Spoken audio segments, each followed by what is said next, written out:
Indonesia, Mesir bisa. Jakarta, Sumatera, Jawa, Bali, Papua, semua mahal. Semua terima rupiah.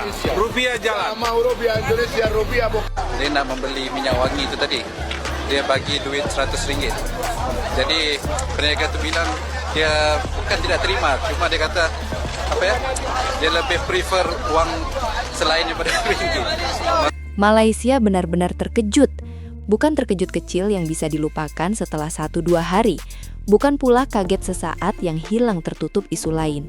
Ini adalah keterkejutan kolektif, keterkejutan nasional yang pelan tapi pasti menghantam rasa percaya diri ekonomi sebuah negara. Ini bukan gosip murahan media sosial, bukan drama wisatawan yang gagal liburan, dan bukan pula isu receh yang bisa ditertawakan.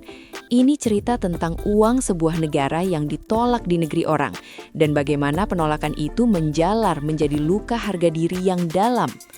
Bayangkan situasinya sederhana saja. Kamu keluar negeri dengan rasa bangga. Di dompetmu ada mata uang negara sendiri, lembaran ringgit yang selama ini kamu yakini sebagai simbol kerja keras, simbol stabilitas, simbol bahwa negara tempatmu berpijak bukan negara kecil yang bisa diremehkan. Kamu masuk ke sebuah money changer dengan langkah santai. Ini rutinitas. Kamu tersenyum, menyerahkan uangmu, menunggu layar mesin menyala dan angka muncul seperti biasa. Namun yang datang bukan angka, yang datang adalah gelengan kepala. Ditolak, tanpa basa-basi, tanpa kompromi. Alasannya singkat, dingin dan menusuk. Ringgit tidak kami terima. Pada detik itulah banyak warga Malaysia merasakan sesuatu yang lebih dari sekedar kesal. Yang ditolak bukan hanya uang di tangan mereka, tapi rasa percaya diri sebagai bangsa ikut terempas. Ini bukan cerita fiksi, ini bukan 1-2 unggahan viral yang dibesar-besarkan. Ini adalah pengalaman nyata yang dialami wisatawan Malaysia di Thailand dan Filipina.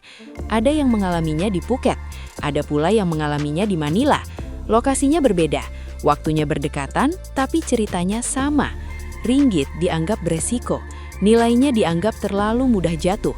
Money changer tidak mau menanggung resiko itu. Salah satu suara yang pertama kali membuka pengalaman ini ke publik adalah seorang pakar ekonomi Malaysia sendiri, Dr. Abdul Ghafen Mubarak. Ia menceritakan bagaimana ringgit yang dibawanya ke Phuket ditolak mentah-mentah oleh money changer. Alasannya terdengar teknis, tapi maknanya tajam. Hari ini ringgit mungkin bernilai RM1, tapi besok bisa jatuh lebih rendah. Mereka tidak mau mengambil resiko. Cerita serupa muncul dari Filipina. Wisatawan Malaysia mencoba menukar ringgit dan hasilnya sama. Sorry, no ringgit. Awalnya banyak yang mengira ini hanya satu kasus sial, money changer tertentu yang terlalu pilih-pilih. Tapi cerita itu tidak berhenti. Ia berulang, di tempat berbeda, oleh orang berbeda, dengan alasan yang nyaris identik. Dan disitulah Malaysia mulai benar-benar terkejut. Karena ini bukan kebetulan, ini pola. Bagi publik Malaysia, isu ini menyentuh saraf paling sensitif. Mata uang bukan sekedar alat tukar, ia adalah simbol kedaulatan. Ia adalah bendera ekonomi yang dibawa kemanapun warganya pergi. Ia adalah representasi kepercayaan dunia terhadap negara di belakangnya. Ketika mata uang itu ditolak, rasanya seperti disuruh berdiri di luar barisan. Kamu masih negara, tapi diperlakukan seolah-olah negara yang harus minta izin untuk diakui. Selama ini, di kepala banyak warga Malaysia, ringgit bukan mata uang sembarangan. Ini uang negara industri, negara ASEAN yang mapan, ekonomi menengah atas. Ringgit biasa dipakai keliling Asia Tenggara. Ke Thailand, aman. Ke Filipina, aman. Ke Indonesia pun aman. Bahkan dalam memori kolektif, ringgit dulu sering dianggap lebih kuat dan lebih terhormat dibanding rupiah. Maka ketika kabar penolakan ini muncul, reaksinya bukan santai. Ada yang marah, ada yang menyangkal, ada yang menuduh ini hoax. Ada pula yang menyalahkan money changer, menyebut mereka tidak profesional atau anti Malaysia. Tapi pelan-pelan, kenyataan berbicara lebih keras dari emosi. Di dunia uang, tidak ada ruang untuk perasaan. Money changer bukan lembaga persahabatan antar bangsa. Mereka tidak peduli sejarah, tidak peduli sentimen nasional, tidak peduli pidato pejabat. Mereka hanya peduli satu hal. Apakah uang ini aman? Jika hari ini mereka menerima ringgit, lalu besok nilainya jatuh, merekalah yang rugi. Sesederhana itu. Disinilah banyak orang mulai salah fokus. Mereka sibuk membandingkan kurs, ribut soal angka. ringgit sekian, rupiah sekian. Padahal inti masalahnya bukan di situ. Masalahnya adalah kepercayaan. Uang pada dasarnya adalah janji, selembar kertas bernilai karena dunia percaya bahwa negara di belakangnya mampu menjaga nilainya. Begitu kepercayaan itu goyah, uang berubah menjadi kertas warna-warni belaka. Dan sinyal yang muncul sekarang cukup jelas. Kepercayaan terhadap ringgit, setidaknya di level praktis, sedang bocor. Bukan di laporan IMF, bukan di seminar ekonomi, tapi di lapangan, di meja money changer, di tangan pedagang. Justru disitulah kejujuran ekonomi terlihat. Yang membuat situasi ini terasa lebih menyakitkan adalah lokasinya.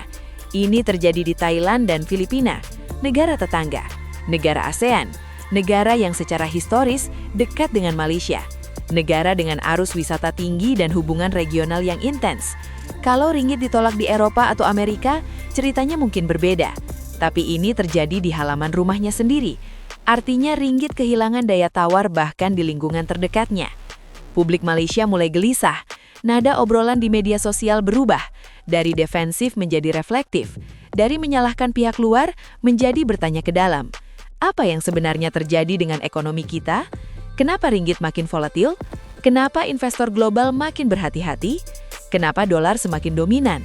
Dan pertanyaan paling sensitif pun muncul. Apakah kebijakan ekonomi Malaysia masih benar-benar berdaulat? Ini pertanyaan berbahaya bagi pemerintah manapun, karena ini bukan soal teknis, ini soal fondasi. Dunia uang tidak bisa dibohongi oleh pidato. Ia hanya percaya pada stabilitas nyata. Dan ketika kepercayaan mulai goyah, dampaknya tidak berhenti di luar negeri. Ia merembes ke dalam negeri. Jika rakyat sendiri mulai ragu pada mata uangnya, efeknya berlipat ganda. Di balik semua ini, ada struktur yang jauh lebih besar. Ringgit tidak melemah dalam ruang hampa. Ia terjepit dalam sistem keuangan global yang sejak lama dikuasai satu mata uang, dolar Amerika Serikat. Banyak orang masih melihat dolar hanya sebagai alat tukar.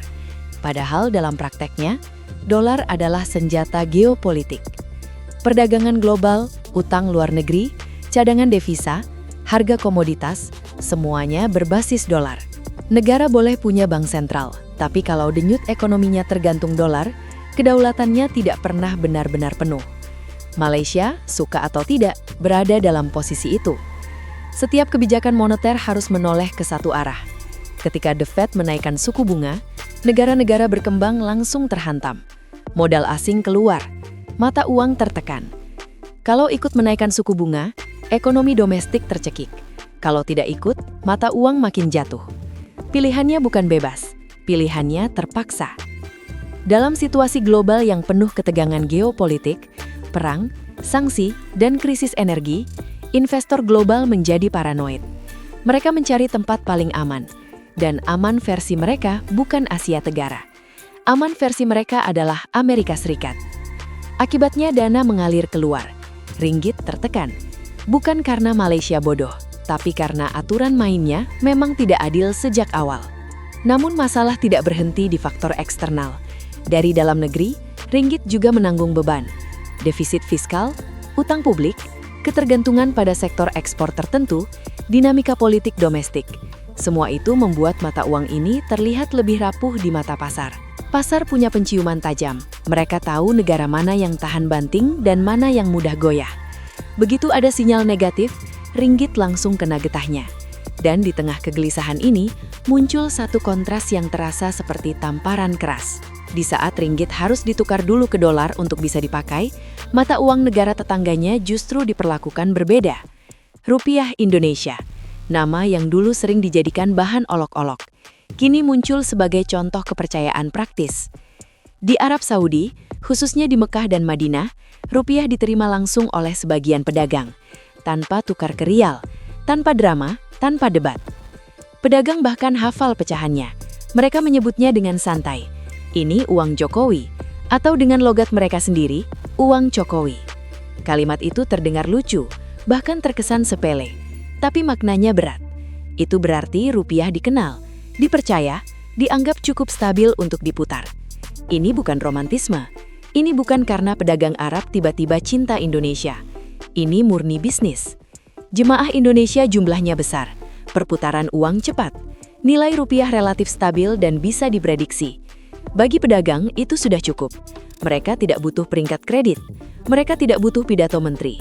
Mereka hanya butuh uang yang tidak bikin pusing besok pagi. Disinilah ironi itu mencapai puncaknya.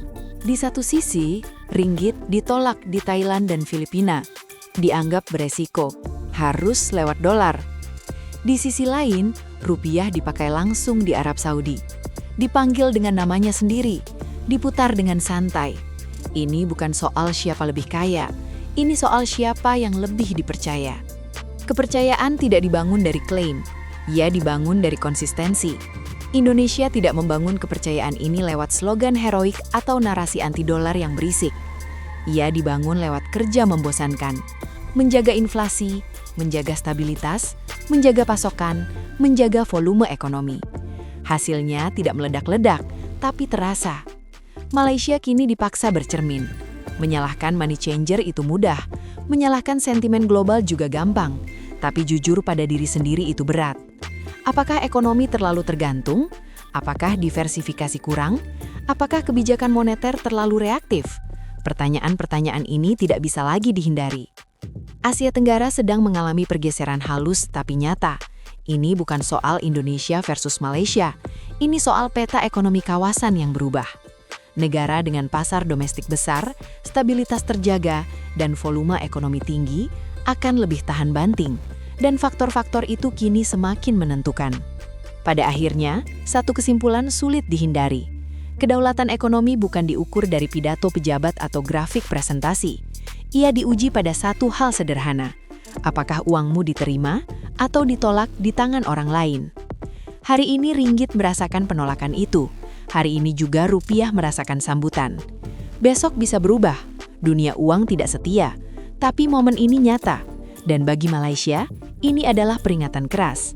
Karena di dunia ekonomi global, siapa yang kehilangan kepercayaan tidak akan merasakannya di podium, melainkan di dompet rakyatnya sendiri.